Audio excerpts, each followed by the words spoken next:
আমি জুলাই গণ অভ্যুত্থানকালে রাস্তায় ছিলাম, বাসা থেকে পালিয়েছিলাম, স্নাইপার দিয়ে মেরে ফেলবে এরকম আশঙ্কার কথা শুনেছিলাম, এগুলো অনেক বলেছি। কিন্তু আমি শুধু শুধু জুলাইতে ছিলাম না, আমি গত 15 বছর রাস্তায় ছিলাম, সেমিনারে ছিলাম, লিখতাম, সবসময় বলতাম। শুধু মাহমুদ ভাইয়ের উপরই 2টা কলাম লিখেছিলাম, আর অসংখ্য প্রোগ্রামে বলেছিলাম বাংলাদেশে এমন কোনো নির্যাতিত মানুষ নাই। এমনকি ব্যারিস্টার মইনুল হোসেন, যে ওনার বিরুদ্ধে যে অন্যায় করা হয়েছিল, মানহানি মামলাতে সমন্বয় দিয়ে সরাসরি গ্রেফতারি পরোয়ানা, সেটা নিয়ে আমি কলাম লিখেছিলাম। কলাম লিখেছিলাম এমন পত্রিকায় না যেখানে লেখা দিলেই ছাপাবে, সেরকম না। কলাম লিখেছিলাম প্রথম আলোতে, যাতে অন্য সার্কেলের মানুষের চোখেও জিনিসটা পড়ে। যাই হোক, এই কথাগুলো এই জন্য বলছি যে যখন আপনাদের বিভিন্ন প্রত্যাশার কথা, বেদনার কথা বলেন টলেন, মাঝে মাঝে একটু দুঃখ লাগে। আজকে তাজুল কিছু কথা বললো যে আমরা কিভাবে কাজ করি। আমি আপনাদের বলতে পারি তাজুল কিভাবে কাজ করে। রাত 2টা পর্যন্ত কাজ করে। একটা নতুন ডিসকভারি হলে চকচকে চেহারা করে আইন মন্ত্রণালয়ে দৌড়ে আছে, স্যার এরকম একটা এভিডেন্স পেয়েছি। এই যে ইমোশন, এই যে পরিশ্রম, এই যে কষ্ট এই পুরা টিম করছে, এই যে এটার সাথে আমরা যে লেগে আছি। তাজুলের সাথে দেখা হলে প্রথম কথা, তাজুল আমরা নিজের কাছে নিজে মুখ দেখাতে পারবো না, আল্লাহর কাছে জবাব দিতে পারবো না। বারবার একটা কথাই বলি, একটা কথা, আমার আর তাজুলের কোনো আলোচনার বিষয় নাই, একটা কথাই, বিচার কত ভালোভাবে করা যায়, কত দ্রুত করা যায়। তারপর অনেক অভিযোগ শুনি, অনেক কিছু শুনি, খুব দুঃখ লাগে মাঝে মাঝে। তারপর মনে হয় যে এটার জন্যই তো আমাদের সন্তানরা প্রাণ দিয়েছিল, যে আপনারা আমাদের প্রশ্ন করবেন, সমালোচনা করবেন। কষ্ট লাগলেও শুনবো, আবার রিফোকাস করব। কিন্তু আপনাদেরকে একটা জিনিস বলতে চাই, আমি একজন রিলিজিয়াস মানুষ। আমি যখন আপনার নামাজ পড়ি বা যখন আমি এই দায়িত্ব গ্রহণ করেছি, আমি সবসময় বলি আমি যেন আল্লাহর কাছে যেন জবাব দিতে পারি। আমি জানি না, প্রত্যেকে তো আল্লাহকে নিজের মতো করে পারসিভ করে। আমি যখন জায়নামাজে যাই, দোয়া পড়ি, তখন মনে হয় যে আল্লাহ তো আমাকে দেখছে।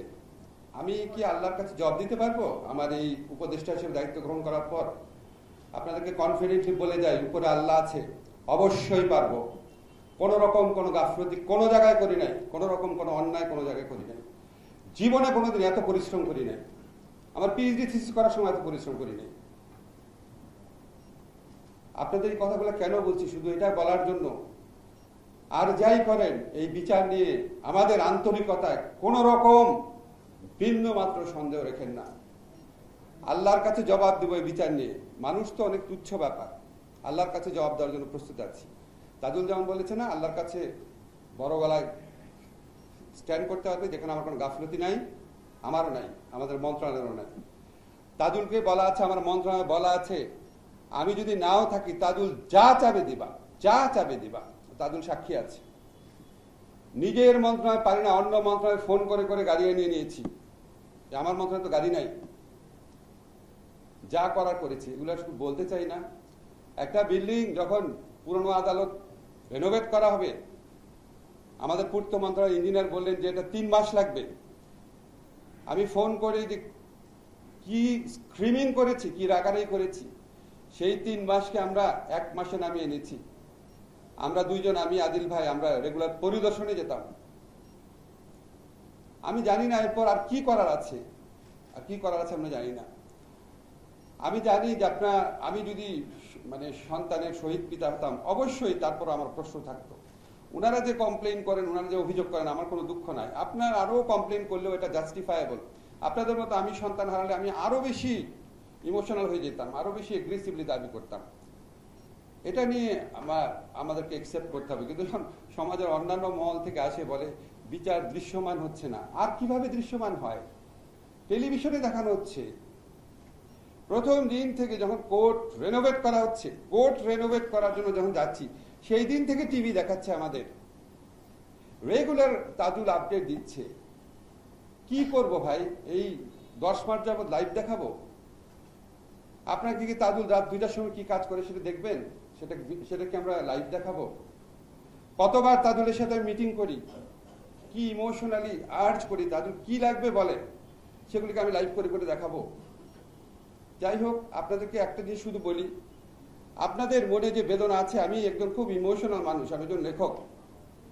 আমি যখন এই গণ অভ্যুত্থানকালে ছিলাম, আমি কল্পনা করতে পারিনি এইরকম বর্বরতা হয়েছে। শুনতাম, আবু সাইদের মৃত্যুটা দেখেছি, তার চেয়ে ভয়াবহ দৃশ্য পরে দেখেছি, আপনারাও দেখেছেন, লাশ জ্বালিয়ে দিচ্ছে।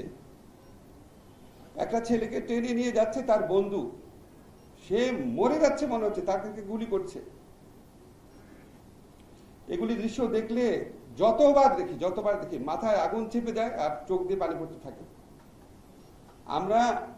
আমি আন্তর্জাতিক আইন পড়েছি লয়ার স্টুডেন্ট হিসাবে। যুদ্ধক্ষেত্রে আপনার শত্রু যদি আনআর্মড থাকে, তার হাতে যদি কিছু না থাকে, যুদ্ধক্ষেত্রে আপনি তাকে গুলি করতে অ্যালাউড না। গুলি করলে সেটা যুদ্ধ অপরাধ। যুদ্ধক্ষেত্রে যদি একজন গুলি খেয়ে যদি আহত হয়ে পড়ে থাকে, তারপর আপনি তাকে গুলি করতে অ্যালাউড না, করলে এটা যুদ্ধ অপরাধ। যুদ্ধের ময়দানে আপনি আহত লোককে যদি চিকিৎসা না দেন, সেটা যুদ্ধ অপরাধ। যুদ্ধের ময়দানে আপনি যদি ডেড বডি পুড়িয়ে ফেলেন, এটা যুদ্ধ অপরাধ। শেখ হাসিনা এবং তার দোসররা যে অপরাধ বাংলাদেশে করেছে, আমি সরি, আমার মনে হয় 1971 সনে পাকিস্তানি বাহিনী এত জঘন্য অপরাধ করে নাই। মৃতদেহ পুড়িয়ে ফেলা, আহত মানুষকে গুলি করে মেরে ফেলা, আর্মড মানুষকে আহত হয়ে যাচ্ছে যখন তখন গুলি করে মেরে ফেলা। আপনারা বলতে পারেন 25শে মার্চে কালো রাত্রে হয়েছে, অবশ্যই 25শে মার্চে কালো রাত্রে ভয়াবহ ঘটনা ঘটেছে, কিন্তু একদম ওটা তো অন্য দেশের বাহিনী, আমরা তো স্বাধীনতা ঘোষণা করেছি, তারপর মানে আপনি যদি পার্সপেক্টিভ দেখেন, পার্সপেক্টিভ ওয়াইজ ডিফারেন্ট। আমার 71 সনে ডেড বডি পুড়িয়ে ফেলেছে এরকম কোনো ফুটেজ আমি দেখি নাই। বা 71 সনে একজন গুলি খেয়েছে, তাকে ধরে পিছু নিয়ে যাচ্ছে তার বন্ধু, সে অবস্থা তাকে গুলি করেছে, এরকম কোনো ফুটেজ বা এরকম কোনো বর্ণনা আমি কোনো মুক্তিযোদ্ধার বর্ণনা করি নাই।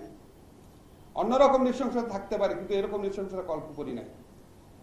আমরা তো মানুষ, এই বিচারের সাথে যারা ইনভলভ আছে, আমরা বেছে বেছে মানুষগুলোকে ঠিক করেছি। আমি তাদেরকে চিনতাম না। তাজুলকে যখন চিফ প্রসিকিউটর করা হয়েছে, অনেক মানুষ আমাকে বলেছে, এই তাজুলকে কেন দিচ্ছে, কন্ট্রোভার্সি হবে। আমি কিসের কন্ট্রোভার্সি? আমার দরকার এরকম লয়ার যাকে 1000 কোটি টাকা দিয়ে কিনতে পারবে না। সরি, অনেক বড় বড় লয়ার আছে, আমার এই আস্থা নাই তাদের প্রতি। 1000 কোটি টাকা দিয়ে কিনতে পারবে নাকি বা পারবে না, এটা 100% আস্থা নাই। তাজুলের জন্য আছে। তাজুলের দক্ষতা নিয়ে আমার কোনো সন্দেহ নয়। এই আইনে প্রসিকিউট করার ব্যাপারে তাজুলের সাথে তুলনীয় হয়তো প্রয়াত ব্যারিস্টার আব্দুর রাজ্জাক বা 2-1 মানুষ হবে, আর কেউ পারবে না। আপনারা আমাদের উপর বিশ্বাস রেখেন, আমরা আমাদের দায়িত্বে বিন্দু মাত্র অবহেলা করি না, বিন্দু মাত্র না। আপনাদের প্রতি দায় না, এটা আল্লাহর প্রতি দায় আমাদের। এইভাবে দেখেছি জিনিসটা। এইরকম হত্যাকাণ্ডের বিচারের দায়িত্ব যারা পায়, তারা যদি বিচার না করে, আল্লাহ তাদের বিচার করবে, এটা আমরা জানি। আর আপনারা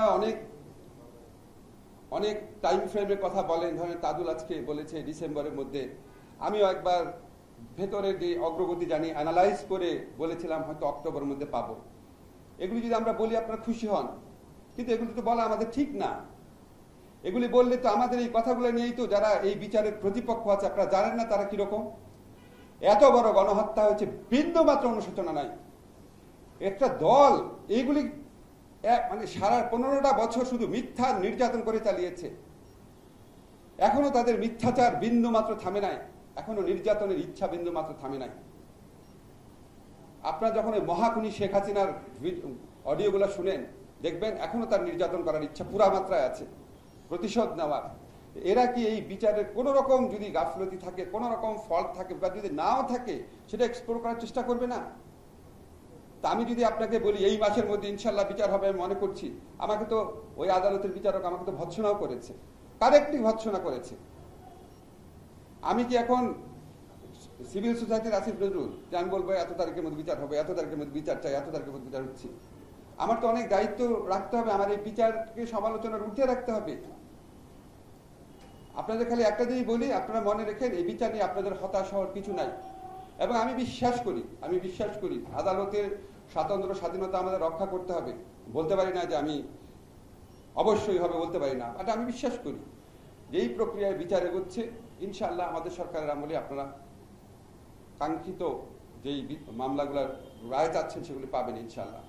সেকেন্ড একটা কাজ আমরা করে যাচ্ছি, অবশ্যই তাজুলরা করছে, প্রসিকিউশন টিম করছে, ইনভেস্টিগেশন টিম করছে। এমনভাবে বিচারের অকাট্য সাক্ষ্য প্রমাণ আমরা রেখে যাব, কোন সরকার চাইলেও বিচার থেকে সরতে পারবে না, এটা আপনারা নিশ্চিত থাকেন। যদি আমি ফাউন্ডেশন অসাধারণ করে দিয়ে যাই, যে ফাউন্ডেশন অস্বীকার করা পরবর্তী সরকারের জন্য সম্ভব হবে না। আর আমি বিশ্বাস করি না পরবর্তীকালে যেই ক্ষমতায় আসুক, বিএনপি হোক, জামাত হোক, এনসিপি হোক, আমি বিশ্বাস করি না, সরি ভাই, আমি বিশ্বাস করি না যে তারা বিচারে শৈথিল্য বা গাফলতি দেখাবে। তারা সবাই এই 15 বছরের নির্যাতিত মানুষ। তারা শেখ হাসিনা সরকারের ফ্যাসিজম আপনার আমার থেকে কম দেখে নাই। আপনি চিন্তা করেন, মাহমুদ ভাই জীবনে অনেক সাফার করেছে, আমার তো ওনার সাফার 100 গুণ বেশি, কিন্তু খালেদা জিয়ার সাফার কিন্তু ওনার তুলনাও বেশি। বেশি না মাহমুদ ভাই? অবশ্যই বেশি। তো আপনি আমি বিচার করব আর ওনারা বিচার করবে না? আমরা অনেক অনেক দোষ দিই, অনেক কিছু করি। ধরেন আমি মাঝে মাঝে চিন্তা করি, সবাই বলি কি আমরা, আচ্ছা পুলিশ খুব খারাপ, পুলিশ খুব খারাপ। এখন আপনাদেরকে আমি জিজ্ঞেস করি, তাহলে পুলিশকে ব্যান করে দিব? আমরা দিব? আমাদের সিস্টেমটা রান করতে হবে। আপনারাই বলেন 15 বছর তারা মানে ধরে ধরে ছাত্রলীগ ঢুকিয়েছে। ধরে ধরে যদি 15 বছর ছাত্রলীগ ঢুকায়, তাহলে 15 বছর তো পুলিশে এবং জুডিশিয়ারিতে যত জায়গায় বলেন তাদের রিক্রুটমেন্ট 70 to 80%। এমনি আমার পুলিশ না, আমি 80% পুলিশকে বাদ দিয়ে দিব? কিন্তু আমরা যারা আইকনিক অত্যাচারের আইকনিক ফিগার, তাদের বিরুদ্ধে আমরা ব্যবস্থা নিচ্ছি। হ্যাঁ, একটু দেরি হচ্ছে। আমরা তো শাসন কাজে অসাধারণ কেন, কোনো মিনিমাম দক্ষতাও নেই, কোনো যোগ্যতাও নেই। সেখান থেকে আমরা এসেছি, একটা নির্দলীয় সরকারে এসেছি। এসার পর আগে নির্দলীয় সরকারগুলো দেখেন তাদের কি করতে হতো, খালি ইলেকশন করা। আমাদেরকে কত কিছু করা হচ্ছে। আমরা আইন মন্ত্রণালয়ে গত 1 বছরে কি করেছি, এটা বিবরণ মাহমুদ ভাইকে পাঠিয়ে দেবো, একটু দেখেন। শুধু রুটিন কাজ রুটিন কাজ, সেগুলি আমরা আগের চেয়ে 2 গুণ 2.5 গুণ বৃদ্ধি করেছি। আর নতুন কাজ কি করেছি এটা পাঠিয়ে দেবো। আমরা চেষ্টা করছি। আমাদের অনেক কিছু মানে ব্যর্থতা আছে, কিন্তু আমাদের চেষ্টায় ব্যর্থতা নাই, চেষ্টার ক্ষেত্রে কোনো শৈথিল্য নাই। আর আমি ইয়ামিনের ডেড বডিটা দেখার পর রেজওয়ান আর আমি বলি যে আমাদেরকে সবচেয়ে বেশি স্পর্শ করেছে ইয়ামিনের মৃত্যুটা। এটা মেনে নেওয়া যায় না, মানে সবই স্পর্শ করে আমাকে পার্সোনালি। এই জিনিসটা আমার যতবার দেখি আমার মনে হয় যে এর চেয়ে বড় নিষ্ঠুরতার দলিল হতে পারে না। আমি কিন্তু ইয়ামিনের বাবাকে খুঁজে খুঁজে বের করেছি। আমি ডকুমেন্ট তৈরি করার সময় বলছি ইয়ামিনের বাবার ইন্টারভিউ নিতে হবে। আপনি আজকে অনেক কিছু বলেছেন, আপনাকে একটু বিনয়ের সাথে কয়েকটা কথা বলি। ধরেন খায়রুল হক সাহেব যদি আইন কমিশনে থাকে, আইন কমিশন তো কোনো বিচার করেন না, রিসার্চ করে। আইন কমিশন মূলত রিসার্চ করে। যখন এত বড় একজন মানুষ যখন চারদিকে খুঁজে সবচেয়ে ভালো রিসার্চ কে করতে পারে, একাডেমিক ব্যাকগ্রাউন্ড দেখে, পাবলিকেশন দেখে, বিদেশি ডিগ্রি দেখে, উনি যদি কাউকে খুঁজে আনেন, উনি যদি বলে আমি এক্স কে চাই আমার পিএস হিসাবে, বা এক্স কে চাই আমার প্রিন্সিপাল রিসার্চ অফিসার হিসাবে, তার কি বুকের পাটা আছে বলবে না আমি আপনার সাথে আসবো না? আপনারা কি এই রিয়ালিটিগুলো বুঝেন না ভাই? আপনি তো চাকরি করেছেন, এখন আপনার মতো সাহস দেখাচ্ছে কি চাকরি ছেড়ে দিবে? এই কারণে তার চাকরি ছেড়ে দেওয়া যায় না যে উনার এখানে আইন কমিশনে রিসার্চার হিসাবে একজন গেছে, আইন কমিশনে গেছে, এটা কি ছেড়ে দেওয়া যায় মাহমুদ ভাই? এবং উনি যদি চিফ জাস্টিস থাকা অবস্থায় বলে যে আচ্ছা ঠিক আছে, পৃথিবীতে সবচেয়ে শয়তান মানুষগুলো কিছু কিছু যোগ্য লোক কাছে রাখে ভাই, কারণ তার শয়তানি করার জন্য তো লোক আছেই, পাশাপাশি তার তো অ্যাডমিনিস্ট্রেশন রান করাতে হয়। তো এরকম আপনি ধরেন ইউনুস স্যারের ব্যাপার নিয়ে বলেছেন, আপনার আবার এটাও আমি একটু বলি, স্যার কিন্তু দায়িত্ব নেওয়ার কয়েকদিনের মধ্যে আবু সাইদের ওখানে গেছেন, ওনার পরিবারের সাথে কথা বলেছেন, উনি একদম গ্রামে ওনার বাড়িতে গিয়ে কথা বলেছেন। হ্যাঁ, আপনি বলতে পারেন অবশ্যই মাহমুদ ভাইয়ের সাথে আমি একমত, আপনার সাথে একমত, সবার সাথে দেখা করলে অবশ্যই সেটা সব দিক দিয়েই ভালো। কিন্তু আমার মনে আছে আমি নিজেই উপস্থিত ছিলাম যে গুরুতর আহত যে কিছু মানে গুরুতর যারা নিজেরা আহত তাদের সাথে স্যার দেখা করেছেন যমুনাতে, শহীদ কিছু কিছু পরিবারের সাথে দেখা করেছেন। আমি আপনাদের রিকোয়েস্টটা স্যারকে বলবো যে সবাই একসাথে করে দেখা হলে এটা অবশ্যই ভালো হয়, চেষ্টা করব। আর ভাই আমাদের ব্যর্থতা আছে, আমাদের অক্ষমতা আছে, আমাদের অনভিজ্ঞতা আছে, কিন্তু আপনাকে একটা জিনিস বলি, আপনার মতো মানে আমারও হৃদয় কাঁদে। আমি বিশ্বাস করেন, আমি জাস্ট একটা জিনিস আপনাকে বলি যে কোনো জায়গায় যখন কোনো দুঃখ বেদনা দেখি আমি খালি ভাবি যদি আমার হতো। আমি মাইলস্টোন স্কুলে, আমি আইনমন্ত্রী, আমি তো যাওয়ার কথা না, আমার সাথে তো কোনো সম্পর্ক নাই। আমার খালি সারা রাত আমি ঘুমাতে পারি না, আমি জাস্ট জানি না, আমার আমার একটু চোখে পানি আসছিল যে আমি তো আমার বাচ্চাগুলোকে স্কুল থেকে নিয়ে আসতাম, এখনো যাই সকালবেলা বাচ্চাকে স্কুলে দিয়ে আসি অ্যাটলিস্ট। আমার খালি মনে হচ্ছিল যে আমার বাচ্চাটা যদি ওখানে থাকতো আমার কি অবস্থা হতো। এটা মনে বলে আমি আপনাদের বোঝা দেওয়ার পরে কিরকম একটা ফিলিংস হয়। আমি যা ডিসাইড করেছি আমি পরের দিন যাবো। আমি শুনেছিলাম ওখানে প্রোগ্রাম থাকবে, অনেক ক্ষুদ্র থাকবে, ঠিক আছে ক্ষুদ্র থাক, আমি যাব। আপনাদের এই দৃশ্যগুলো যখন দেখি, আপনি এটা মনে রেখেন যে আমি এটাও ভাবি যে এখানে যদি আমার বাচ্চা থাকতো আমার কেমন লাগতো। আপনারা এই জন্য যাই বলেন, আমাকে কেউ কেউ বলেছে উনাকে সমালোচনা করেন, যা ইচ্ছা বলুন, ওনাদের অধিকার আছে। আপনারা তো হাজার গুণ সমালোচনা করলে আমরা অ্যাকসেপ্ট করব, কিন্তু প্লিজ একটু বোঝার চেষ্টা করেন যে সত্যি সত্যি একটা বিচার একটা খুব একটু জটিল প্রক্রিয়া। এটা তো আপনাদের অ্যাকসেপ্টেবল করতে হবে, এটা যেন সুপ্রিম কোর্টে টিকে সেটার ব্যবস্থা করতে হবে। আজকে শেখ হাসিনার আমলে যে বিচারগুলো করা হয়েছিল যুদ্ধ অপরাধ আদালতে, সেটা নিয়ে কত সমালোচনা হয়েছে দেখেন। আপনারা তো চান যে আমরা তো সুষ্ঠুভাবে বিচার করি। এই মানে মহাখুনি যেই অপরাধ করে গেছে, সমস্ত সাক্ষ্য প্রমাণ আছে, কিন্তু এগুলি প্রসেসিং করে আমরা এমন বিচারই করব, এই বিচার নিয়ে কোনোদিন কোনো প্রশ্ন উঠবে না, এবং এই বিচার অবশ্যই আপনাদেরকে শান্তি দিবে ইনশাআল্লাহ। সবাই ভালো থাকবেন, ধন্যবাদ।